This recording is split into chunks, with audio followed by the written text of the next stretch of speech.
10 மணிக்கு ஆடு மேய்க்க வருவாங்க. இப்போ பார்த்தீங்கன்னா சாயந்தரமாக மணி 3:30 ஆச்சு.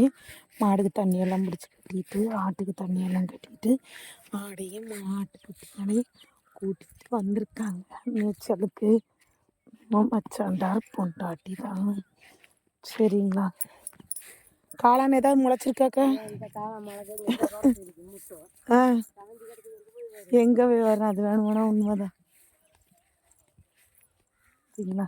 ரோட்டில் வந்து காளான் முளைக்கும். முளைக்கல, காஞ்சி கீழே இருக்குதா? பச்சை பச்சைன்னு இருந்தால் கொஞ்சம் முளைக்கும். பச்சை பச்சைன்னு இல்லையா? இது நல்லதாங்க, அவ்வளோதாங்க. சரிங்களா? எல்லாம் சாப்பிட்டீங்களா? என்ன சாப்பாடு இன்றைக்கி உங்கள் வீட்டில்? லைவ் போட முடியலை வெள்ளை மக்களே, என்ன பண்ணுறது? வாழ்க்கையெல்லாம் அப்படிதான்ப்பா, புரியுதா? கொடுக்கறது போல் கொடுப்பாரு, வாங்குறது போல் கடவுள் வாங்கிப்பார். இதுதான் நம்மளுடைய பிரச்சனைகள்.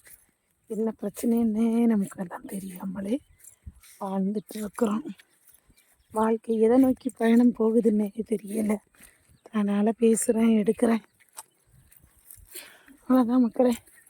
அப்புறம் எல்லாம் சாப்பிட்டீங்களா? நம்மளுக்கு பார்த்திங்கன்னா இன்றைக்கி கும்மிட்டி கீரை பொரிச்சோம்ல. இன்றைக்கி பார்த்திங்கன்னா காட்டில் கும்மிட்டி கீரை முளைச்சிருக்கு. இது வந்து முளைச்சிருக்கு. இது பொரிக்கிறது தான் மக்களே கஷ்டம். நீங்கள் இருங்க, இந்த இலையை மட்டும்தான் நம்ம கிள்ளி போடணும். அதனால தான் இதில் வேலை அதிகம் பார்த்துருங்க. புரியுதா மக்களே? கும்மிட்டி கீரை தான். அது கவருக்குள்ளே வச்சிடலாம்.